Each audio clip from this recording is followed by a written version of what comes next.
Okay, so we're here with Kathy Best, editor-in-chief of the Missoulian in Missoula, Montana. Yes. You've been there just a couple of months now, right? A little over 2 months, yes. And came there from the Seattle Times, and you and Yes. I worked together at the Post-Dispatch in St. Louis. We did when we were a mere 12 and 13 years old. Exactly, that's right. And the other thing that I guess I'll let the students know is that you and I also graduated from the same graduate school program at what used to be called Sangamon State University. And which, thank God, they changed to the University of Illinois at Springfield, which Right. sounds a little better. I know, but I didn't pay the money to get my diploma reissued, so. I didn't either. And I will also cop to the fact that I'm wearing a Star Trek insignia on my shirt today because it's the 50th anniversary of Star Trek. Yep. So we'll go ahead and dive in here. We have actually 4 students in the class now, but one of them is on the call, and the others will be required to watch the recording that we're making of this. They've all been asked to send me questions in advance of this as well, so I can ask you those questions. But what I thought I'd do is start easy and see if you could talk a little bit about some examples of the work that you've been involved with that show off the reason you got into journalism in the first place. Sure. I have been incredibly lucky and had an opportunity to do reporting both as a State House reporter in Springfield, Illinois, where I got to do some of my own investigations, looking into things like campaign finance and state contracts and who was benefiting. In Illinois, lots of opportunity to write about favoritism and how it enriches people who go into public service. And then did the same in Washington, D.C., covering the U.S. Supreme Court and politics and national politics and Congress. As an editor, I was really lucky to work with some terrific reporters who did the kind of work that I think is why we all get into journalism, and that's to make a difference. One of the stories, a couple of stories I was really proud of that we did at the Post-Dispatch, we dug deeply into the priest abuse scandal in St. Louis, and as a result forced some changes, forced the church to come to grips with some of the priests who had abused kids, and in some cases had abused them for decades, and also forced the church to come to grips with the way that it was dealing with those abusive priests. In St. Louis, as in Boston, if you've seen Spotlight, what happened was priests would get caught, they would get moved to another parish, they would abuse again, they would get caught, they would get moved to another parish. I mean, it was a really awful system. And because of the reporting that the Post-Dispatch did, a lot of people who had lived with these secrets for, in some cases, decades, finally were able to talk about it and get the church to acknowledge the damage that had been done. The other story we did at the Post-Dispatch that really stands out for me, this was right after 9/11, I think, was it? Yeah, it was after 9/11. And we were looking at small fire districts which surround St. Louis. And what I'm about to tell you applies to any taxing district that's small. As journalism has changed, there are fewer and fewer watchdogs, fewer and fewer people who go to those meetings, and a lot of tax dollars get spent. And what we found is that in these tiny little fire districts, they were paying salaries of $100,000 or more. People in suburban St. Louis firefighters were earning more than firefighters in New York City and in Chicago and in other big cities. And that kind of journalism, that kind of accountability journalism, really is why we got into this business. And then in Seattle, I was lucky enough to work with a staff that won 2 Pulitzers for breaking news coverage. And there, what really made a difference is the fact that we used every tool at our disposal: digital reporting tools, investigative reporting tools, data reporting tools. We brought all of those things to bear in real time to cover, in one case, it was a horrible thing. A guy walked into a coffee shop in suburban Tacoma and just opened fire and killed 4 police officers and then escaped. And so our coverage was about the manhunt to find him, and we used digital media, especially because the town was terrified, the region was terrified. They didn't know where this guy was. We used all of the digital tools we had to help give a terrified community accurate, verified information in real time. And then for the second project, there was a landslide, a mudslide north of Seattle, and basically a hillside completely, or a mountainside, gave way, buried a subdivision. 43 people died. And so not only were we covering the story and the search for victims, but we also immediately started using, again, every tool to start explaining the why, even as we were still trying to figure out the what. Mm-hmm. And that's what a newspaper can do that other news organizations can't do as well. I'll mention the fire district story that you talked about. Yeah. Is one that's very front of mind for me, because I think I was in my house hunting trip in St. Louis when I first moved here, when that series started running, because I was sitting in the back seat of my realtor's car while my wife was in the front seat, and I was reading the newspapers, the newspaper story that you guys had done for that package, and it was great. It was great.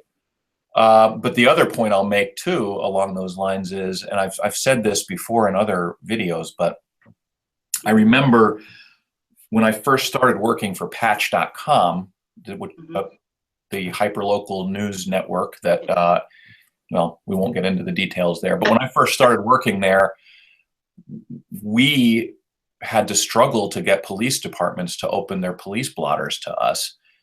And I think it was because it had literally been so long since anybody had really asked them to see that information. They forgot that it was public record. Right, right. So I will ask this question a little bit out of order, particularly since Brendan is on the line with us. He asked about breaking news specifically, and you talked about those 2 stories in Seattle that the Times won Pulitzers for.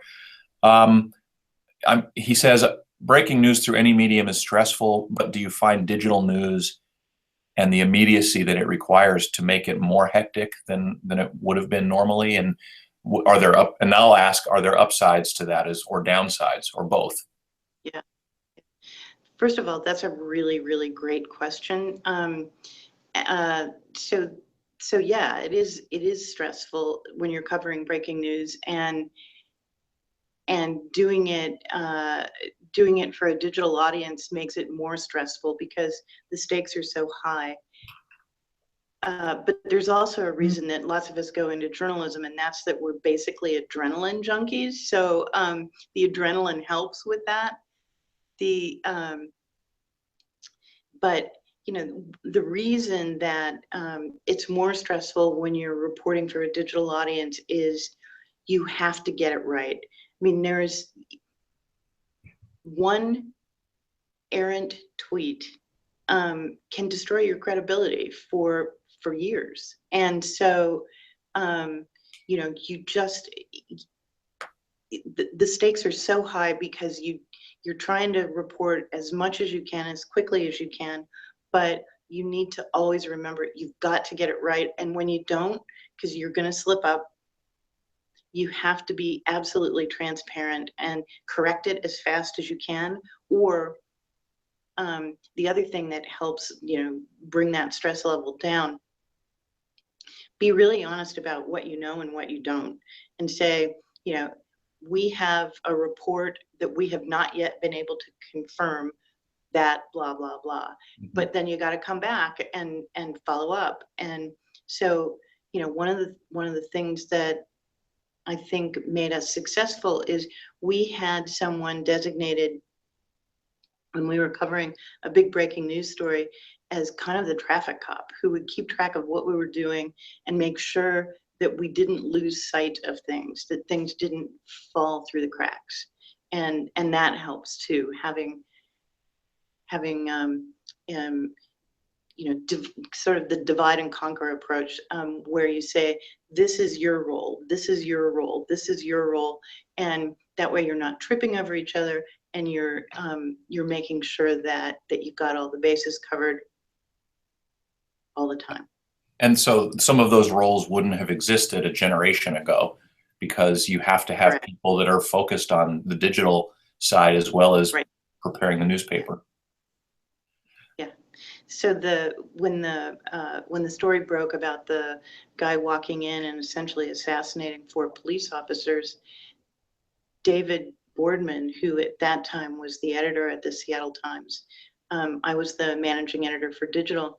Dave came out into the newsroom and said, what do you need? What do you need me to do?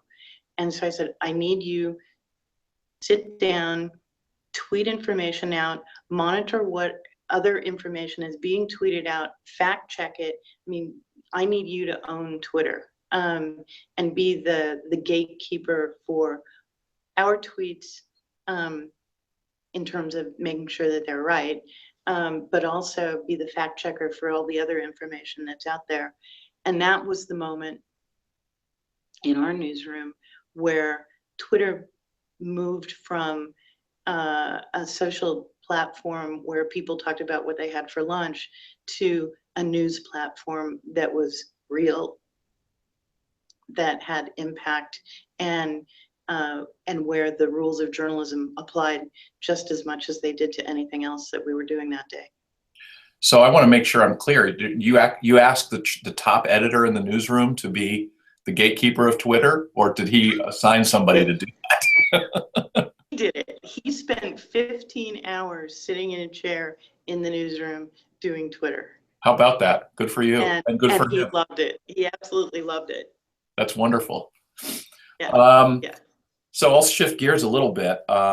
So this is a business of communications class, and as I've said to the students, I'm defining that as communications media that are focused specifically on journalism, not just newspapers, but you know, communications is a big area. So I'm trying to be very focused since it's a journalism class.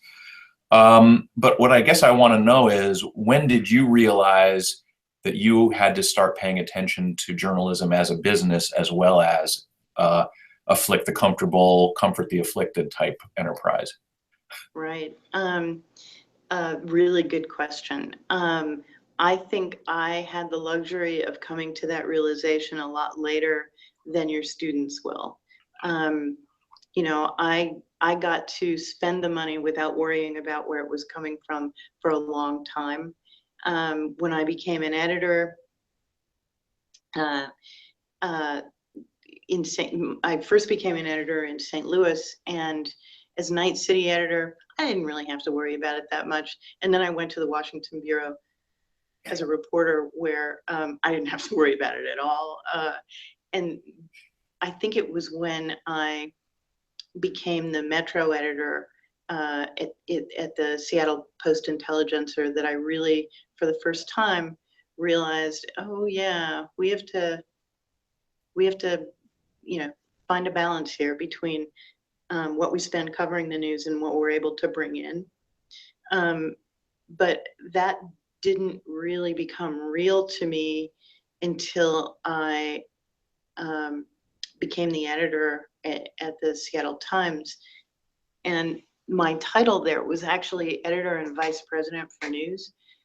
And I had to spend 90% of my time on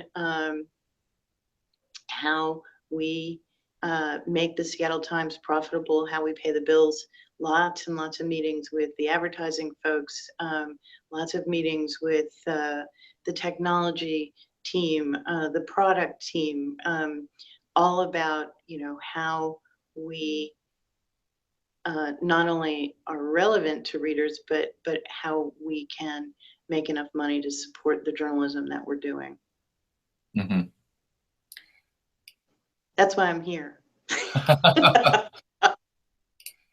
So I'm looking now for the next question here. I want to follow along with that. Sure. So I guess the question then, well, actually, let me let you talk about sort of what those pressures are that you feel as the editor and vice president of news. I mean, can you describe a little bit about an example of the kind of tension that you're under? Yeah. So I can give you a specific example. So the advertising department really wanted us to start using native advertising on the website. Native advertising is basically when a business tells its own story through either they hire us to tell that story for them, hire someone in the advertising department to do that, or you know, their own marketing people write it. The whole goal behind native advertising is to blur the line between news and advertising.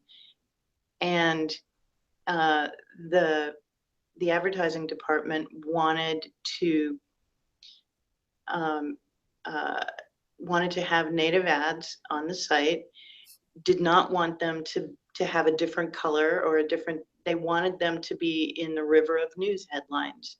And I found myself trying to be the voice of the reader, Mm-hmm. saying, you know what, do not fool me. If you try to fool me by serving me ads that are masquerading as news, they're going to stop coming to us. So there were some very passionate, sometimes heated discussions about that. Mm-hmm. And, you know, the advertising was saying, well, you know, we'll just do this on the travel pages. And it's like, no, travel is news too.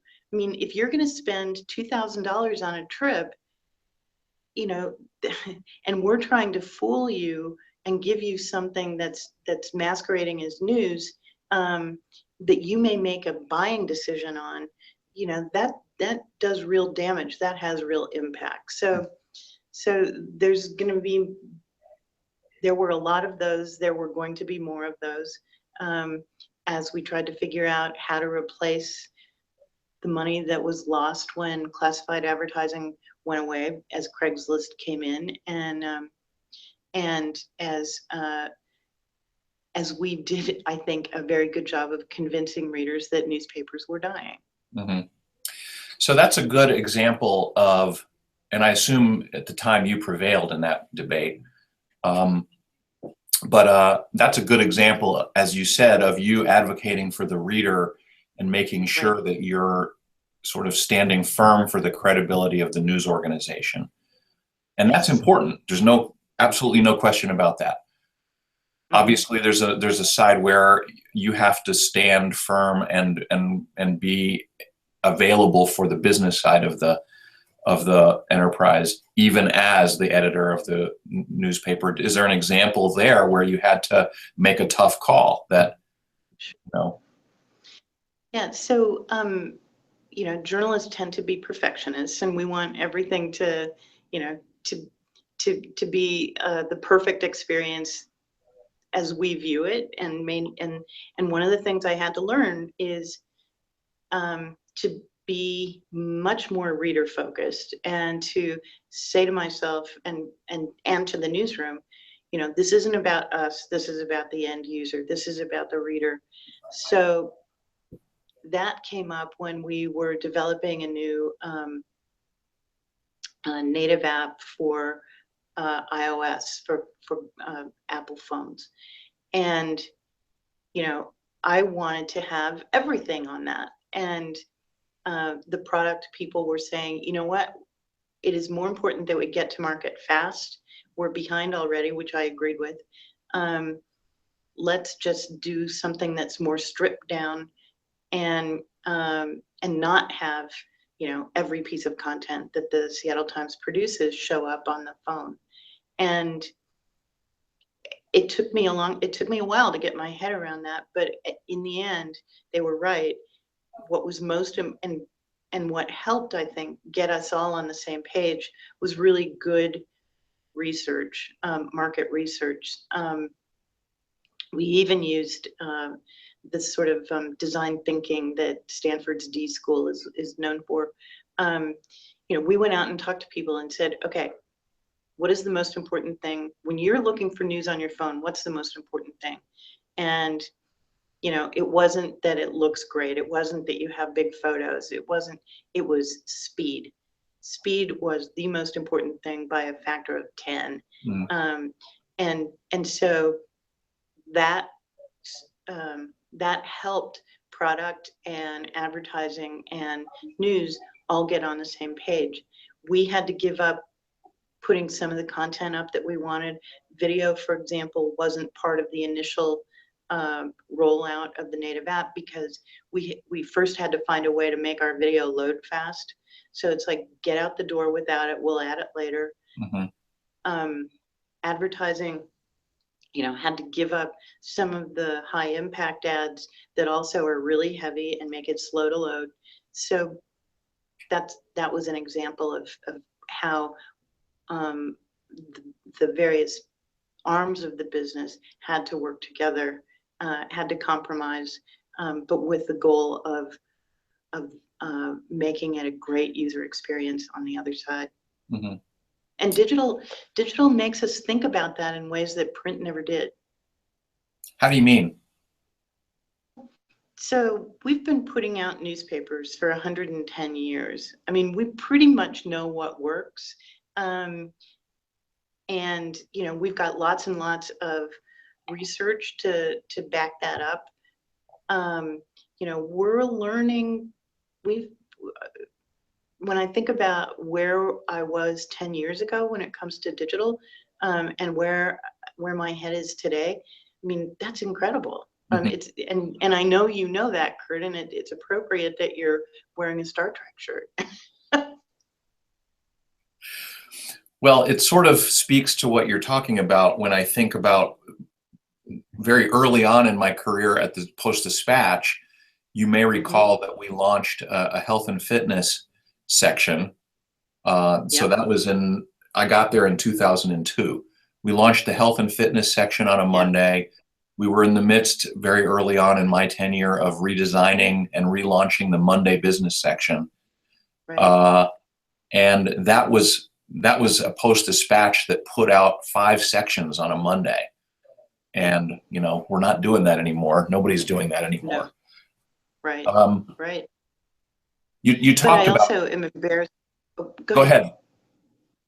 I was just going to say, I'm also embarrassed to say that I was one of those editors at the Post-Dispatch who would argue with you too about when we posted stories, and I've come a long way. Everybody has.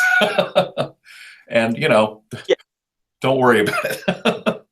So you mentioned classified advertising a few moments ago, and I wonder if you could talk for a moment with the students about why classified advertising was a big deal and why Craigslist was such a sort of turning point for the industry. Yeah, so classified advertising was a big deal because we charged a boatload of money for those tiny little ads, and also because I mean, when you think about a newspaper, the strength of a traditional newspaper is that it's a general audience, and so you can reach everybody, even though you might only be wanting to reach this many people. So we were able to charge for the cost of reaching the whole world of people who took the newspaper. People were paying for that even though they only needed this. So Craigslist came in, and by offering classified ads that were, I mean, they were essentially classified ads, but they were free, and they were more targeted than we were able to offer. If you've gone on Craigslist, you know that you can look at ads by region, you can look by topic. I mean, it's very easy to sort. And so it was a better experience. It was faster. And some people knew it would be, I think, we're in denial. I mean, I vividly remember a conversation, pardon me, that I had with Ellen Soderbergh, who was the editor of the Post-Dispatch at the time. We wanted to do a story about Craigslist coming to St. Louis, and there was a lot of excitement about that. And she was like, "No, we are not putting that on the we are not putting that on the front page." We had to talk her into having something small in the business section, because she's like, "They're going to come in and they're going to eat our lunch, and why are we making that easier for them?" And that's exactly what they did. Yeah, they did. And not just the Post-Dispatch, but no, all newspapers. And specifically, when we talk about classified ads, we're talking about cars, homes, and jobs, which were the three big categories. I mean, what you're talking about is the fact that newspapers were essentially the marketplace, right, for anybody that wanted to sell anything that they had, including those three big categories. Yeah. And the marketplace changed, and we weren't equipped to adapt to it. Now, I wonder if you might talk, or if you have opinions or thoughts about any other influences that you think undermined the business model of the newspaper. It wasn't just classifieds, but what else in your opinion? Well, so the big one is, if you look at the other key revenue sources, department stores were huge. In St. Louis, Famous Bar. They're still there, right? Well, they've been acquired by Macy's. Oh, true. Yeah, right. Dillard's used to be big. So you used to have these big department stores that were the lifeblood in many ways of papers. They would take out multiple pages of advertising every day. The other big source of retail ad dollars were the big box stores. So places like Best Buy and Staples. And so, look at what's happened to those industries. They've been disrupted too. So you had Craigslist coming in, taking away classifieds. Meanwhile, you had the growth of Amazon and other online retailers who were beginning to eat the lunch of big department stores or big box stores. So, the two most lucrative sources of revenue for newspapers started going away. Meanwhile, newspapers had taken had drunk the Kool-Aid that, the internet wants information to be free. Well, of all people, we should have known better. We knew the cost, because we paid it every day, of what it took to produce that news, that free information. It wasn't free. It was hugely expensive. Yet we didn't charge for it, and for people to subscribe. And so we did a really good job of training readers that what we put online had no value because we didn't put a price on it. Hang on. Sure. That's okay. I'll get you in a little bit. Sorry. No, so I'm with you. And I'll throw this at you, and you can tell me what you Sure. think. I'm not sure I agree with the idea that we could have charged, and I think we're seeing a lot of news organizations are still struggling with how and whether they can charge, and I'm not sure it's because we've trained them. I think it may be because in many cases we don't have the content that they can get it in a lot of different places, and so it's hard to justify charging for it. I don't disagree. Here's what I would counter with. First of all, I agree. News that's hang on one second. Oh, sure. Oop, you still there? Okay. News that's a commodity. So, if TV has the same story that we have, why would people pay us when TV makes it available for nothing? I totally get that. Where I would disagree is, and I'll use my brother as an example. So my family has a weekly newspaper in Central Illinois. My brother, from the moment that they started a website, they required you to subscribe to the paper to get access to the website. So by tying those two things together, I think that they have, it has helped them succeed. Now, they also provide news that you can't get anywhere else because it's a really small town in the middle of cornfields of Central Illinois, and they're the only people who cover it. So you have that, you have to ask, what's the value proposition? What do you have that's worth paying for? But where I get frustrated is, and I had this discussion with the Seattle Times. We had two developers in the newsroom. One of those developers, was making interactive graphics and other interactive elements that you couldn't get anywhere else. But I couldn't even get her to buy a subscription to the Seattle Times. So I do think, and she was in news. So, I do think that we did some harm by not saying that there's value here. Okay. But your point about it has to be something that's not out there for free. You're completely right about that. So one of the students sent a question in that ties into some of this. Gayla wanted to know whether you believe journalism has been revived by the internet or just the opposite. And she used the word journalism, not newspapers. Yeah, right. That's a really tough question.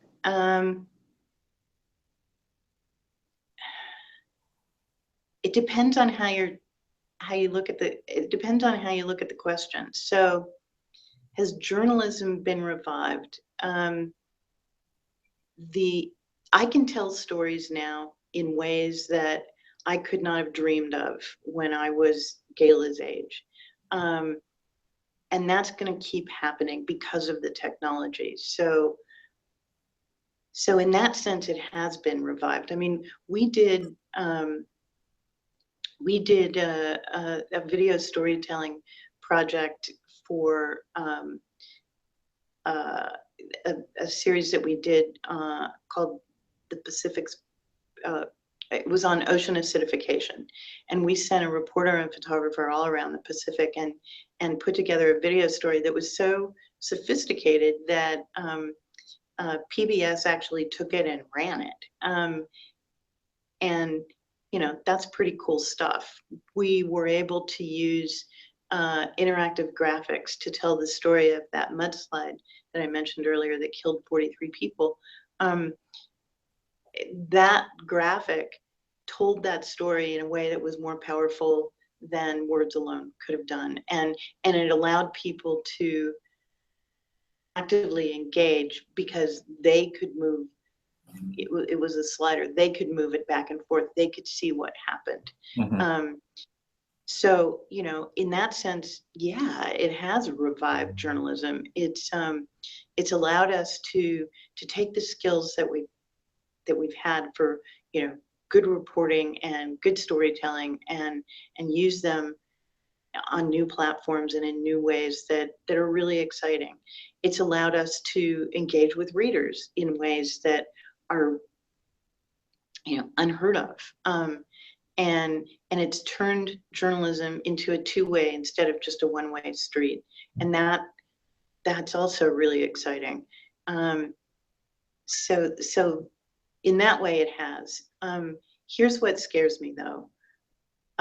There is, because of the broken business model, there is less journalism in the traditional sense being done.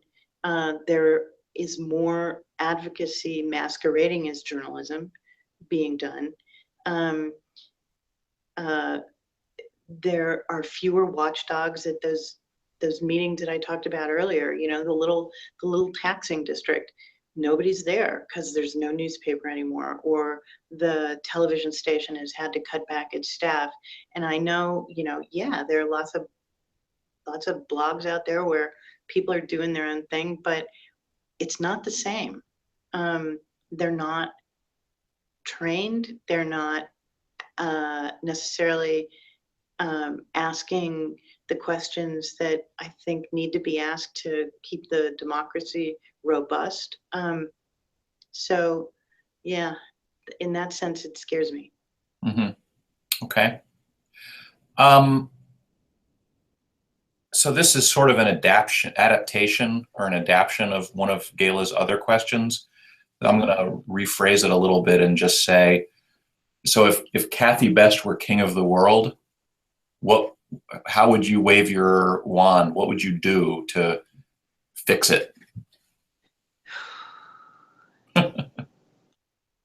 Good question.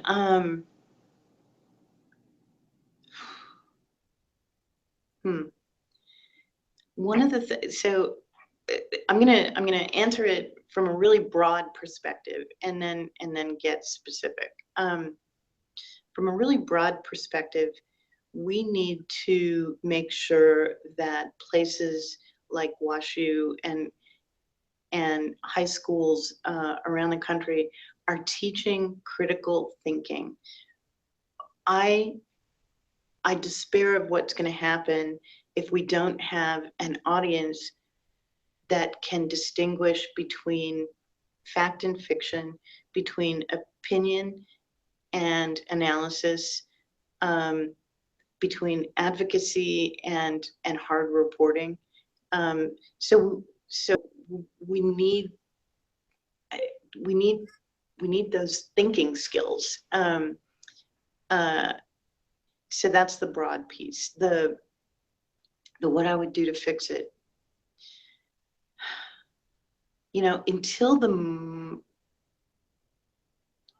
I don't know the answer to that. I mean, I know that lots of people believe that, and you're seeing it happen at places like the New York Times and the Washington Post, that disappearing advertising dollars are being replaced by increasing subscription dollars.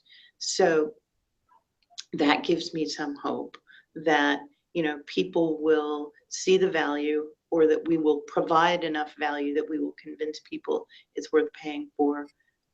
A subscription model, I think could work going forward, but it's going to be very disruptive in and of itself because it's going to be expensive.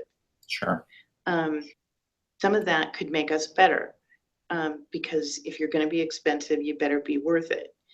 And maybe we'll stop doing some of that commodity stuff, and become more specialized. I'm not sure what the business model can look like for success for regional metropolitan newspapers, because I do think that the chance of success becomes greater the more specialized you can be. And what regional metro papers have always been is the general store. The market doesn't reward the general store anymore. So, how do you pare down to make yourself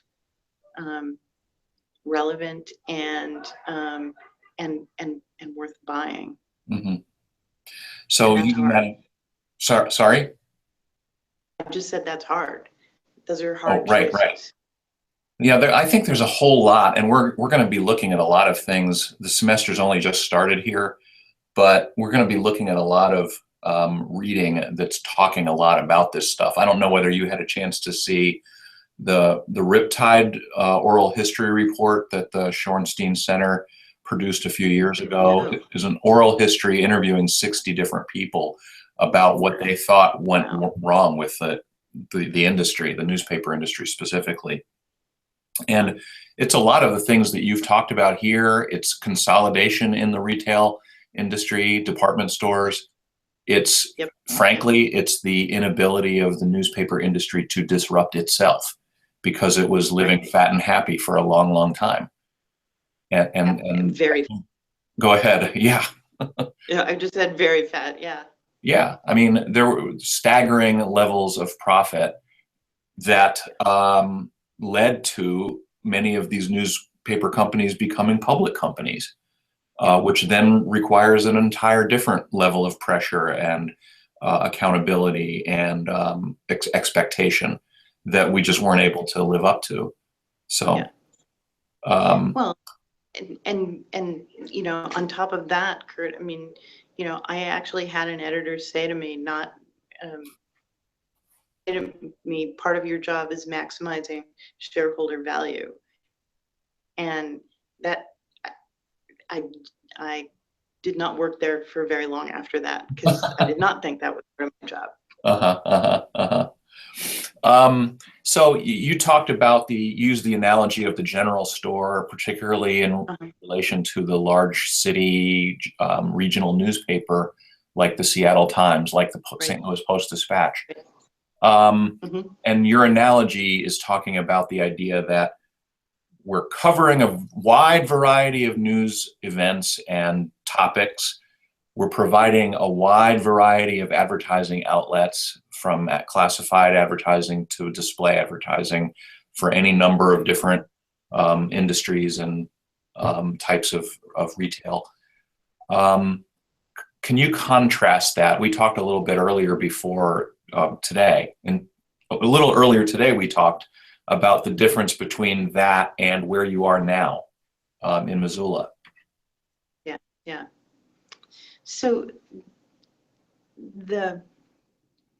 a lot of what I struggled with when I was in Seattle was, who's our audience and how can we be relevant? And part of the reason for that was because Seattle was a city in transition. Amazon was driving a huge influx of people from the tech field, and as they came to work for Amazon, Google opened there and Facebook opened there. It was really turning into a tech city. And the reason I say that is, so you had, the traditional people who lived in Seattle, and then you had all of these new techies coming in. They had very different interests.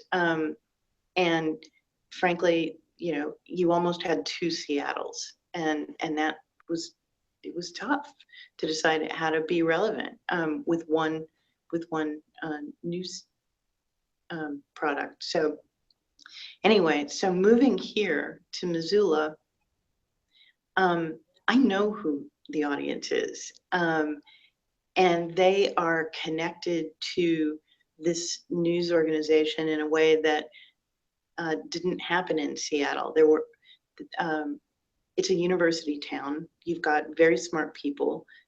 They're very engaged in the news. they have, very high standards. They know what they want. But, the Missoulian is still a relevant advertising product. It's something that people still pay for and are happy to do it, even though we keep raising the prices. We have 2 pages we have 2 editorial pages every day. And when I was in Seattle, I was thinking, why do we even have an editorial page? It's such a digital city. There's opinion everywhere. Here, I have become a believer again. I mean, people want to be in the paper. They want their letters printed. They want their op-eds printed. They want to be part of this community conversation. There's still an opportunity here to truly be an integral part of the community, in both the conversation, in writing about issues that people in the community are passionate about. I mean, I feel, this is going to sound weird, I feel relevant again. And I'm getting to do the kind of, hold on, stories that I haven't done in a while. Let me see if I can plug this in. Okay, wait. Kurt, are you still there? I'm still here and I can still hear you, but I can't see you. Okay, hold on. Okay, how's that? There you go. All right, okay. So I'm gonna hold this now because, there. How's Great. that? Not Well, really, we're actually coming up to the top of the hour. I wonder if you can indulge me with just a couple more questions. You bet. So what you're talking about, the contrast between the market you're serving in Missoula and the market you were serving in Seattle goes to another one of those important forces, I think, that's at work here, that commodity called scarcity. We were the only game in town. If you wanted to know what was happening or if you wanted to buy something, we were it. And now we're not. Or when I say we, I mean newspapers. But yeah, that's different in a Missoula versus a Seattle. Is that kind of what you're saying? Well, not completely. So, in Missoula, there are 2 television stations. There, an alternative, there's a business publication. There is competition here. It's just that, there's an audience that I think still values, let me put it a different way. So yes, there is competition, but we are by far the biggest game in town, and can cover more, and do it in as much or more depth as any of those other entities. Okay. I'm going to ask you one more question, and while I'm doing that, I'm just going to suggest that, Brendan, if something has come up that you'd like to ask about, can you type something out so we know about it? And it's okay if you don't have a question, but I wanted to make that option available. So you've been there in Missoula for 2 months. Have you had much of an opportunity to size things up and make any decisions, or do you have any ideas about how you're going to manage to continue to make the Missoulian relevant? Have you gotten there yet? I'm still doing a lot of listening and learning, but one of the things that, one of the reasons I wanted to come here is Missoula is a college town, and I know that if we are not relevant and connecting to students and faculty on this phone that I'm holding not very steadily, we're not going to have a future. So I think, I almost feel like I've got a second chance to take what I learned in other places and apply it here in time to really make a difference. Oh, that's great. That's great. Well, I'll go ahead and close, but first I'll ask if there's anything in particular you want to make sure you say before we sign off. Is there anything that, and it's okay if you don't, but. Yeah, so just this, thank you for the opportunity, but also I am so glad that you guys have signed up for this class. Please, please, please, we need you to figure it out and make sure that there will be quality journalism. And I don't care in what form. It doesn't have to be a newspaper or TV. It can be something we haven't even imagined yet, but quality journalism for the sake of all of us and for the democracy we live in. Okay. Kathy, thank you very much for spending the time with us. I really appreciate it. Fun. Thanks, Kurt. Take care. Bye-bye.